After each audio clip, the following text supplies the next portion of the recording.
gusto ninyo magpatayan, huwag dito sa pamamahay ko. Itigil mo na yung pagbubulag-bulagan mo. Alam mo yung sitwasyon namin ni Miguel. Alam mo naman, Mercy, kung gaano ka-importante sa negosyo ko ang pamilya Aguirre.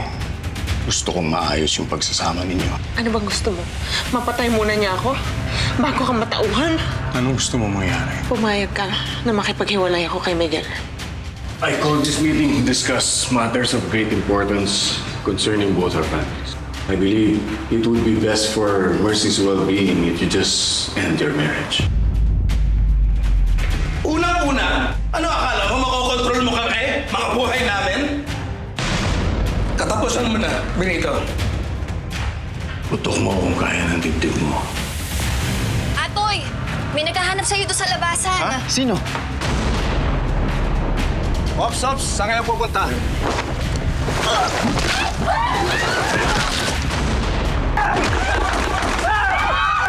Sino ba yung mga yun? Ba't pa tayo hinahabol? Pinatrabaho sa akin yung dati, pero imposible yun. Patay na yun. Nasunog siya dati sa palengke. Eh, paano tayo natuntun ng mga yun? Hindi ko alam. Kaya kailangan na natin lumayo. Saan ang punta niyo? Mahabang kwento pare, tsaka ako na yung kuwento sa'yo. Oh, bagong trabaho. Pangmalakasan yan. Sigurado ako matutuwa ka. 1,000,000, isang ulo. Nasaan sila? Sayang. Tara na. Baka makilala tayo dito. Hindi na nila maibabalik yung kagaya ng dati.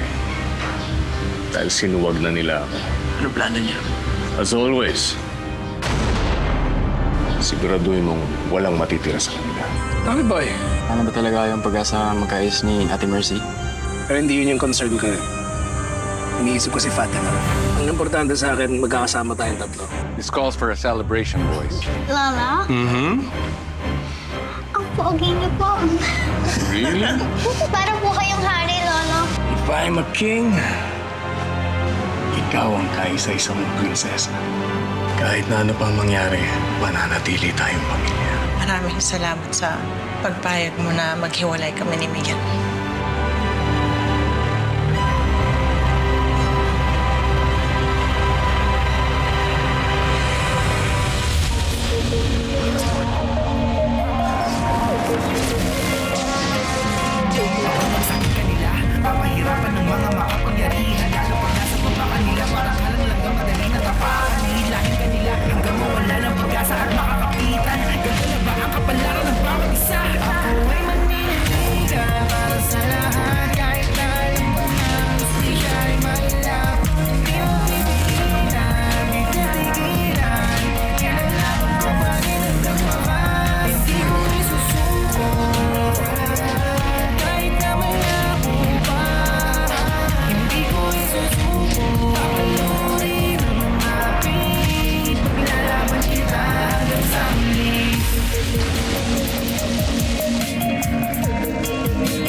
Cheers. Cheers!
ikinagagalak kong batiin kayo sa ating ikalimang anibersaryo ng ating malayang daungan.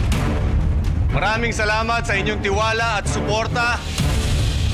Mabuhay ang ating Freeport at mabuhay tayong lahat!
Santos.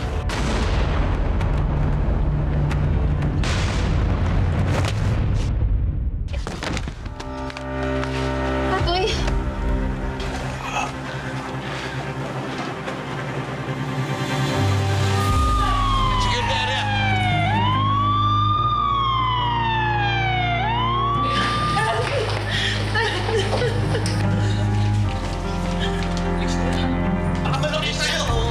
Ma'am, sir, sorry. Yung immediate family na lang po yung allowed dito. Ano ba?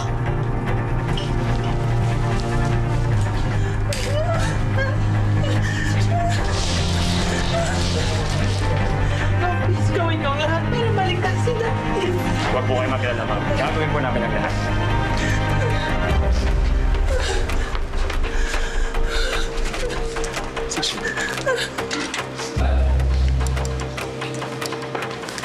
Lord, have mercy.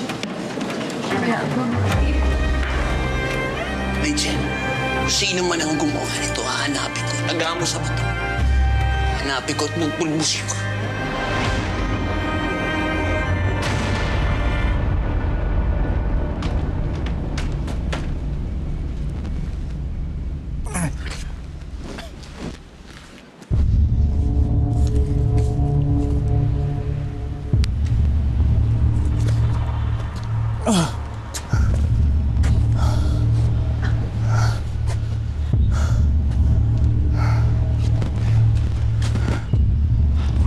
Tol! Tol! Hoy! May tama ka, okay ka na ba? Ano yan? Sino Mercy? Andun na sa ospital! Uy, Tol, okay ka na ba? Okay lang ako.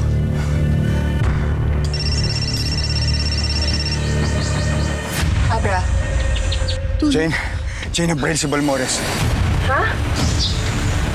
ano nangyari?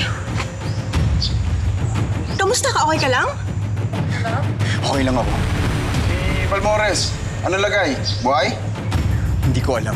Pero papunta na kami ni Owen sa ospital ngayon. Yung bumarel na huli ba? Nakilala mo ba? Nakatakas pero nakilala ko. Sino? Si Atoy Santos.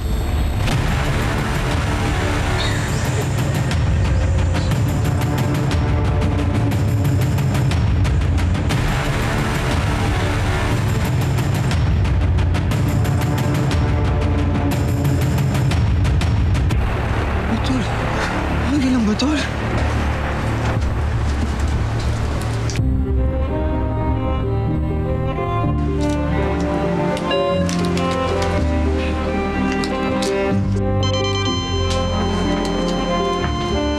No pulse and no BP. Let's revive the patient. Let's defib.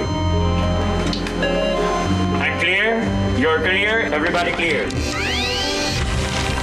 No pulse and no BP. Lord, please. Iligtas mo sila. Alam mo, madalas marami tayong mga bagay na pinagtatalunan. But somehow, we always manage to find a common ground. No pulse and no BP. Once again, I'm clear. You're clear. Everybody clear.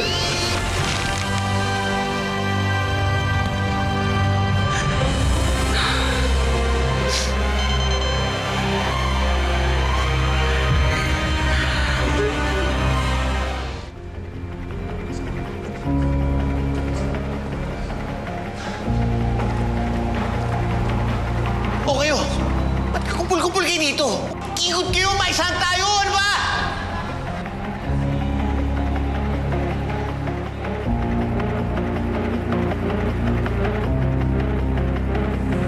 Sa assassination attempt ang naganap kanina laban kay Judge Benito Balmores sa loob ng Freeport habang dumadalo ng anibersaryo ng nasabing lugar. Si Judge Balmores, ang may-ari ng pinakamalaking law firm sa lalawigan ng Rosario, ay nasa kritikal na kalagayan at kasalukuyang nasa ospital ng probinsya. I'm clear. You're clear. Everybody clear.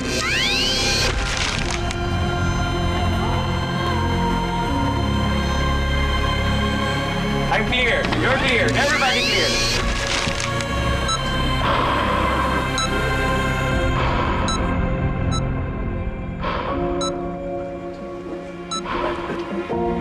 Pulse. Let's stabilize him. Go. Pulse. Go. Bilis.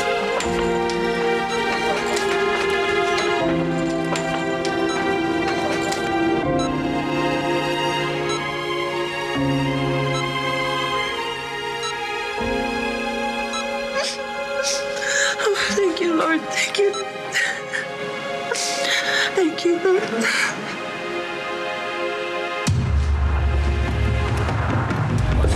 Lahat ng mga tao natin patay. Lahat ng mga gere buhay. Nautil ka, umalis ka sa harapan ko. Gusto mo ikaw mamatay.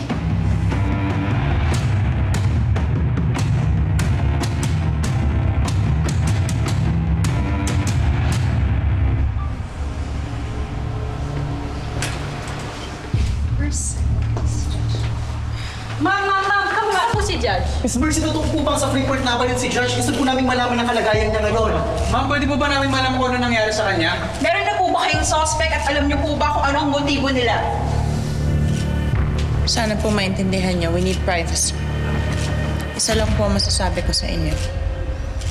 Buhay ang tatay ko. Sige po, Hanggang ngayon ay hindi pa rin nakikilala ng otoridad kung sino ang may gawa ng pagtangkang pagpatay kay Judge Balbores at kung ano ang naging motibo nito. Narito ang pahayag na nakuha namin mula sa anak ni Judge Balbores na si Mercy. Sana po maintindihan niyo, we need privacy. Isa lang po ang masasabi ko sa inyo. Buhay ang tatay ko.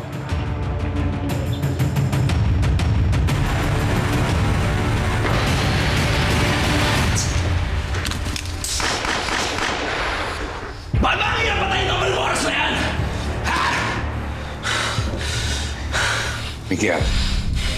Miguel, you need to calm down. Calm down, Dad! Pinagtanggaan na lang patayin yung buong pamilya natin, ikaw at saka si Tom. Okay lang mo ako eh. Pero pati si Tom, wala naman siyang kinalaman dito ah. Sinasabi ko sa'yo dahil sumasobra na sila. Papatayin ko talaga yung hayop na judge na yan at hindi ako titigil hanggat sa mabaon ko siya sa lupa.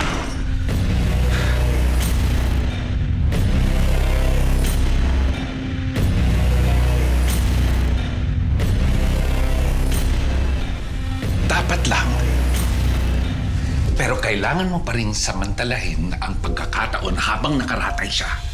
At gawin mo agad ang law firm, ang Freeport. Sabay ng pag-agaw mo sa posisyon niya bilang leader ng mga alamid. Ipakita mo sa lahat na ikaw ang bagong hari ng Rosario. Pero kailangan mo pa rin mag-ingat. Loyal sa hayop na Balmores na yun, sina Manong at Colonel.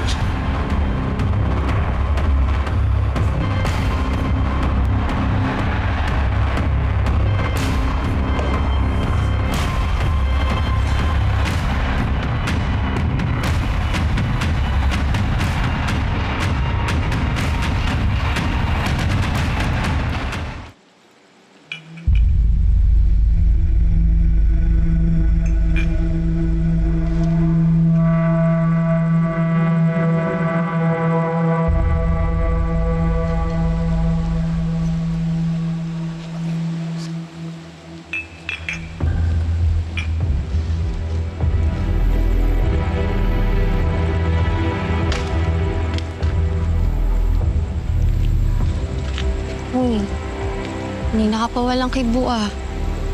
Ano ba problema? Hindi pa naman sigurado kung mabubuhay si Balmores. Ang sabi sa TV, critical yung kondisyon. Hintayin muna natin. Malay mo, bukas lang. Todes na yun. Hindi naman yun ang iniisip ko eh. Yung humabol sa akin kanina. Parang yun yung pinatrabaho sa amin dati. Pero imposible. Imposible kasi... Huwag mo na masyadong isipin yun, ah. Kami niya nakilala, di ba? Yun nga yung kaba ko eh. Paano ko nakilala ako?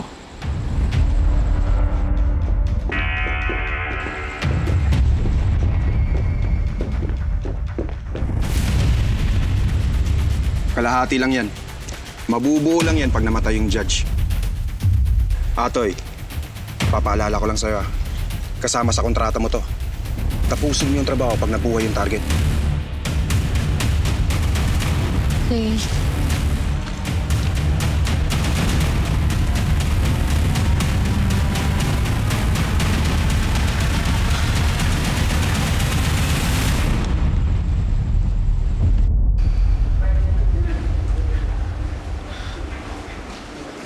Mercy, kumusta?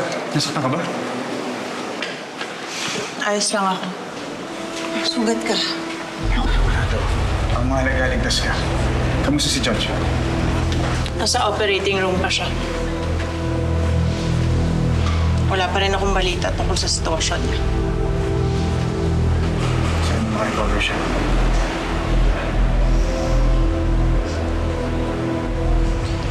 Abra, mas may alam ka sa mga kilos ni Dad kaysa sa akin. May alam ka ba kung sinong pwedeng may kagagawa nito kay Dad? Hindi ko nahuli yung bumaril. Pero nakilala ko siya. At Mercy, kilala mo rin siya. Sino? Si Atoy Santos. Yung sinabi ni Master na natitirang buhay sa mga pumatay sa nanay mo. Tama. Pero kung gaganti lang siya kay Judge at kay Brando, bakit na lang siya kumilos? Anong ibig mong sabihin?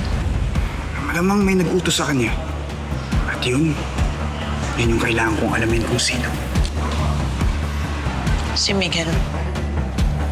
Hindi kaya siya yung... Mahirap mamintang hanggat wala tayong ebidensya, Mercy. Anong kailangan nating gawin? Si Brando. Si Brando, tiyak may alam siya.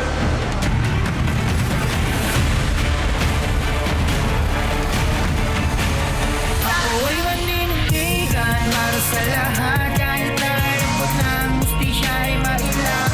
Di mo titigilan, di titigilan. Ilalaban ko. Yung sinabi ni Master na natitirang buhay sa mga pumatay sa nanay mo. Naalala mo nung una tayong nagkakilala, yung nabanggit ko sa'yo tungkol dun sa mag-ina. Pakiramdam ko na buhay yung anak niya. Dadalawin natin si Lolo sa ospital. So you need to be strong for Lolo, okay? Kumusta tatay mo? Hinihintay ko ba kung ano sasabihin ng doktor? Nakamatay na lang siya. Sino sa tingin mo ang nag-utos sa papatayin si Dad? Isa lang ang tingin ko pwede gumawa nun eh. Si Miguel. Hindi pa tapos yung trabaho niya kay Balmorasan. Patiktikan mo sa kanya yung paligid ng ospital. Alamin niyo kung paano papasukin si Balmorasan loob. Hindi lang si Balmorasan papatrabaho ka sa inyo. Aba, sino to? Tony! Tago ka!